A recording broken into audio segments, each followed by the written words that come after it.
All right, stop right there. I have been asked about this particular scene so many times, and they want to know how we train to be able to do that. We don't. All right, there's so much stuff that is incorrect in this.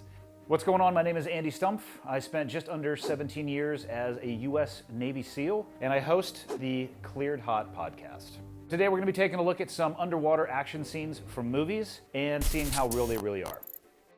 One last thing, when you hit the water, don't forget to cut away your chute. 90% of people killed during the halo jump got tangled up in their chutes and drowned.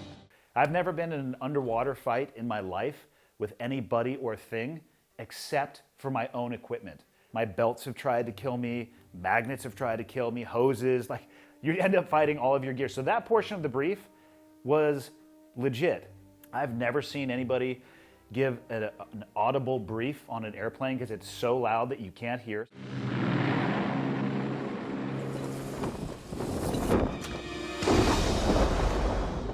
I am not aware of any real-world operations that started with a parachute jump of any kind that went directly into a dive. You're probably going to do a jump where you're pushing boats out of the aircraft as well. The boat lands under its own parachute, you land next to it, you get into the boat, and you're probably going to have to travel a substantial distance to actually do the dive.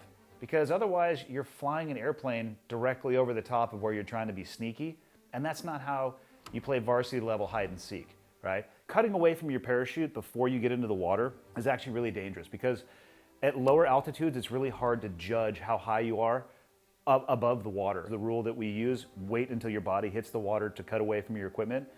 There have been people who cut away and they thought they were at 10 feet, but they were at 100 feet or 150 feet. And at some point, you know, the surface tension of water can be like concrete and you can kind of do the math. You don't have to use a flare. I mean, they make flashlights. They last longer. You don't have to worry about getting burned.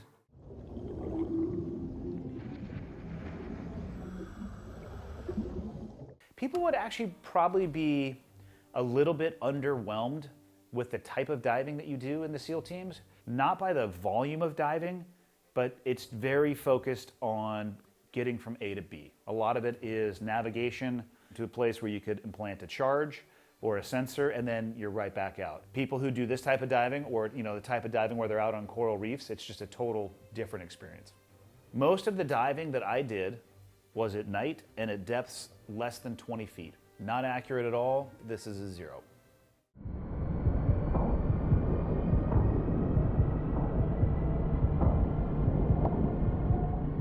They actually did some really robust breath holding work for this movie. And it's easy to get a long breath hold. Like there are people who can hold their breath for like 5, 6, 7, 8 minutes. It's about the lowest level of exertion though. You don't see people holding their breath being incredibly active, which is exactly what he was doing.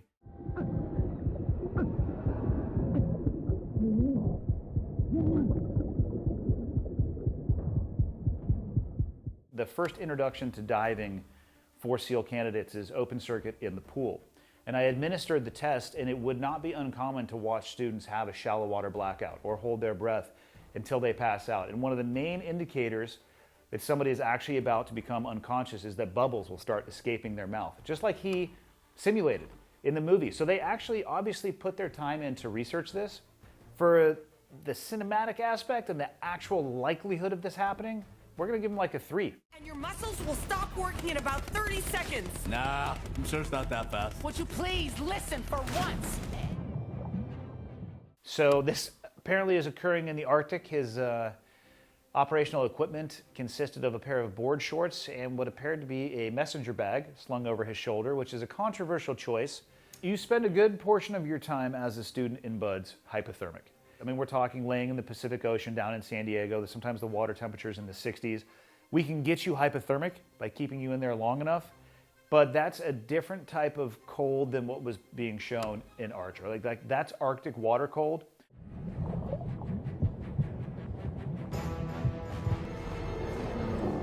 Looked like he was putting a mason glass explosive charge somewhere inside of the propeller. Okay, I mean, highly improbable. The propeller itself may not be the best place to actually put a charge. Actually, when we would do ship attack, combat swipper operations, Instead of actually the propeller itself, the underside of a vessel, there's oftentimes struts and then the drive shaft that goes out to the propeller. And we would actually put the charges on the struts itself to structurally damage the ship's ability to work under its own power or navigate.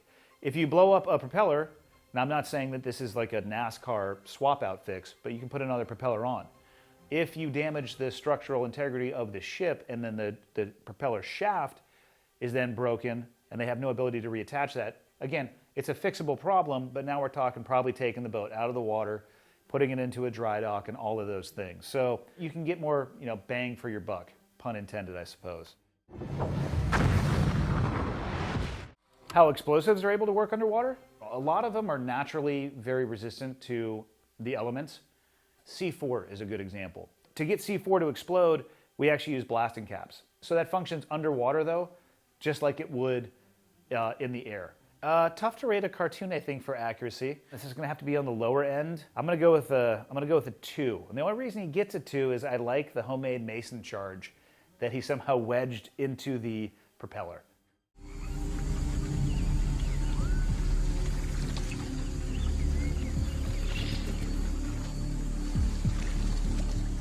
If you need to cross the river, cross the river.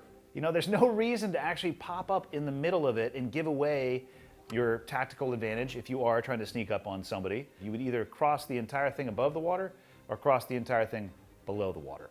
Or go farther down or upstream and maybe find a log that's across it. So you don't have to get wet, because being wet sucks.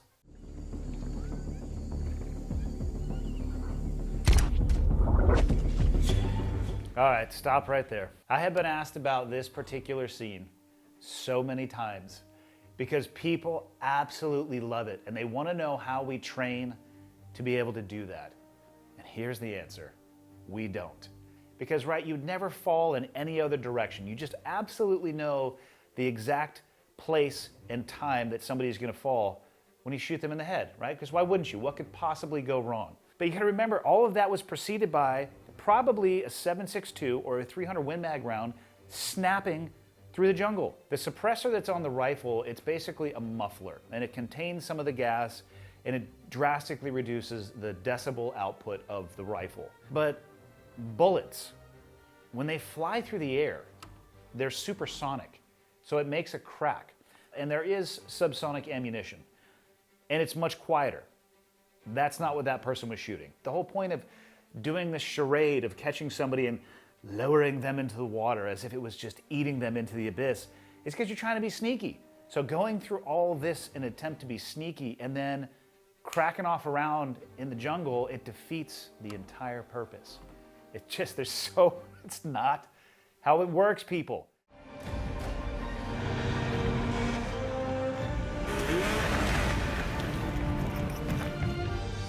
Where you link up with a submarine in the middle of the ocean, that's totally plausible.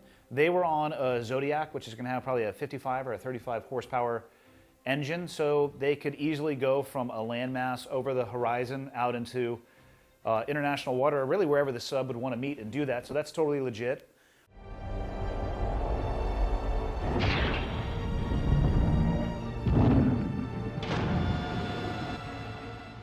Yeah, wow. So they obviously had direct support from the United States Navy to make this movie. And I'm actually surprised they showed very much of the SDV, which stands for SEAL Delivery Vehicle.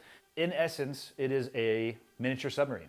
It's smaller, harder to be discovered, and you can move people and equipment a really far distance and then go back to the submarine too, because you can go back and relink back up to that asset that you departed from. You are in your dive gear until that dive is over, and it can be up to 14 hours.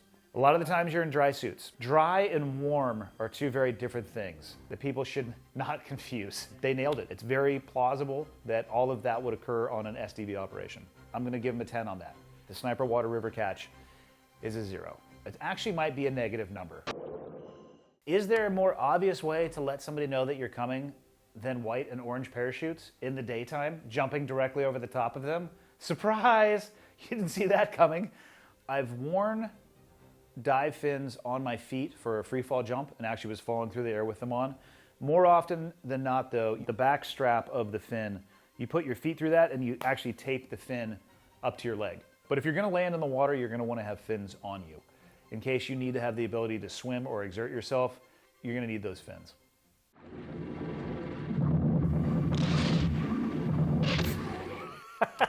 Yes! And they had a fleet, a full fleet of submersibles with spear guns. I am not aware of any engagement at any time in the history of human beings where anything like this has occurred. We are not trying to get into fights in the water. Like, bottom line, we use it as a way to disguise what we're doing, or to get from A to B, or to be sneaky, right? Like, well, I don't know where they went. Like, bloop, here we are, we're in the water, you didn't see us, surprise. We're not looking to get into a fight, ever. So, no, we're not bringing tridents or spears or any of that stuff. I like how they're cutting the hoses. Unfortunately, there's usually an inhalation hose and an exhalation hose, and they probably could still breathe if they caught the wrong one. We always had dive knives on us, but it's for like cutting gear if something gets hung up. There was never a thought in my mind ever of pulling that out with the intent of fighting with it. It was for anything but that. Like Phillips head screws, using the tip of your knife. Like, that's what we use dive knives for.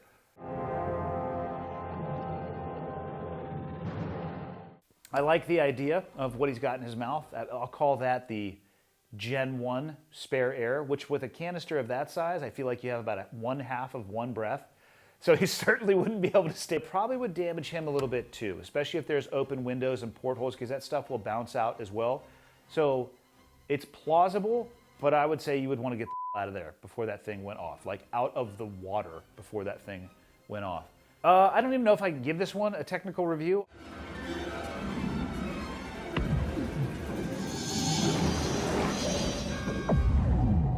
So I didn't get a good look at the gun that he shot that out of. My guess would be probably some version of an M203 grenade launcher.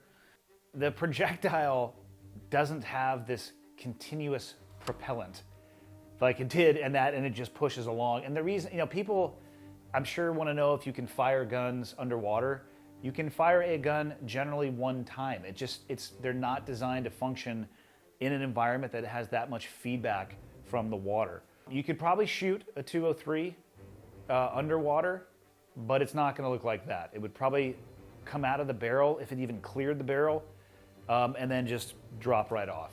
And they also arm by spinning. That's why it has a minimum arming distance, usually of 33 yards. So there's a lot of things that were completely impossible in that particular scene right there.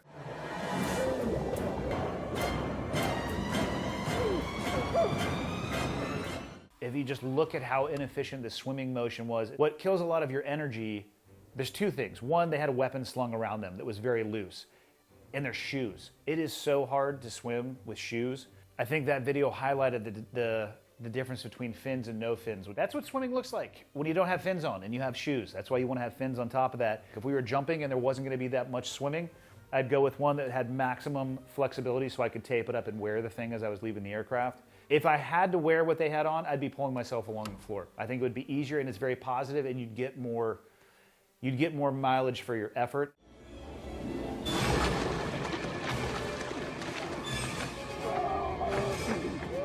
That's why you need a knife in that situation.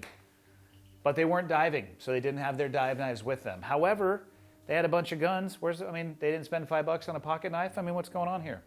I'm gonna give him a 3 at best. It's a straight, they're like reaching for a 3, but I'll give him a 3. I found door number 3. And I'm taking it. Thanks.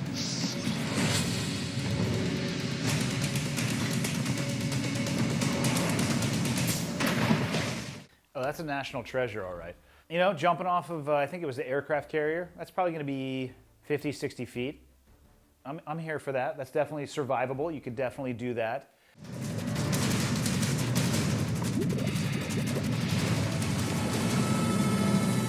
So we navigated with, we called them nav boards, and we had 3 really exciting items on there that we used to get to stare at for hours at a time. The first one you already mentioned was a compass.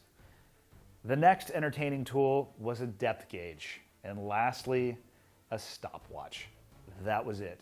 We dive in pairs, but only one person gets the navigation board. So somebody else out there is just like, I hate my life. This dive is taking forever. I don't even have anything to look at. So sometimes when I was the buddy, I would just swim on top of my dive buddy, and just look at the navigation board too, because I was so bored. I just wanted to look at numbers slowly, just like creeping around. Can you see gates in the water? Sir, it's the Hudson. Nothing is visible. So all these people that are above them looking down are going to see the bubbles. This would be an example of where a closed circuit would be better than open circuit. Because even though that guy grabbed him right underwater, every time they exhale, the bubbles are coming up. It's actually really easy to track divers' progress from above when they're breathing open circuit. Open circuit, you can see the bubbles. Closed circuit, you can be sneaky. It's just a closed loop system that only allows the gas to flow through in one direction, because obviously you wouldn't want it coming back and forth. And you push it through a chemical scrubber, it pulls out the carbon dioxide, and boom, you're off and running. There's a 100% chance that you could actually do that, but if you wanted to do it and actually not be seen, I'd say closed circuit is a better option. I'll give them a 7. Conserve your gas supply. Speak only when necessary. It's going to have to be a radio. There's no way it's going to be a Bluetooth connection. I have no experience with doing that. There's not really anybody that you would be talking to, nor do I know what you would necessarily talk about. The diving that we did was hand signal based, or you'd have a grease pencil and a piece of plastic and you could write on it. Other than that, it was squeezes or just woo, woo, woo, woo, woo. And it's amazing actually how much you can learn what the other person is saying. You're almost actually holding a conversation. So very low speed. Even if something went wrong, the number one thing you do is you stop the dive and you go to the surface, because you can take the stuff out of your mouth and be like, hey man, what's going on? And you can restart the dive.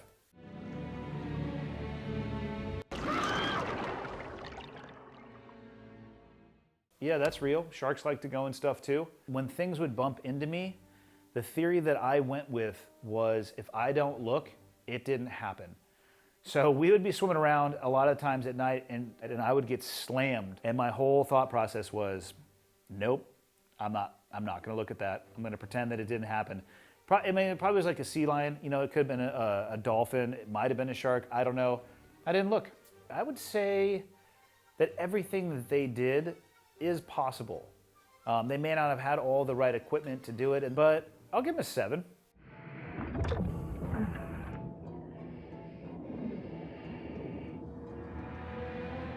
So it requires different equipment. Oftentimes, even to get into these cave systems, it's a very high risk, high consequence activity.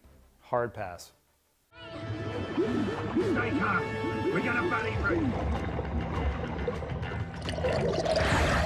They decided that they were going to buddy breathe, which is just basically sharing one apparatus between two people. If you're going to do that, you're going to have to do more than just sit there and buddy breathe until your oxygen or air is gone. Because you notice they were staying in exactly the same spot. So you could just sit there and do that and then run out of air and die together. Or maybe buddy breathe and start making your way towards how you can get the hell out of there.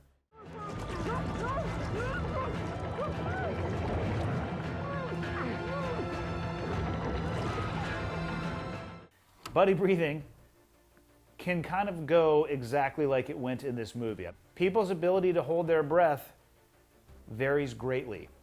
And when the regulator is in your mouth or the mask is on your face and you're breathing, you feel a lot better than the person who is holding their breath, watching you breathe, wishing that they were breathing, wanting the mask that you're wearing.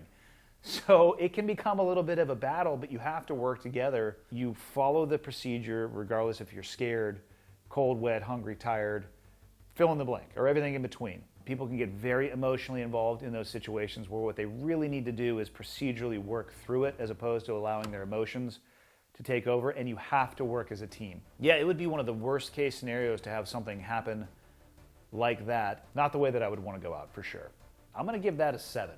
So if you like this video and you want to see more, do me a favor and click the link that's above my head.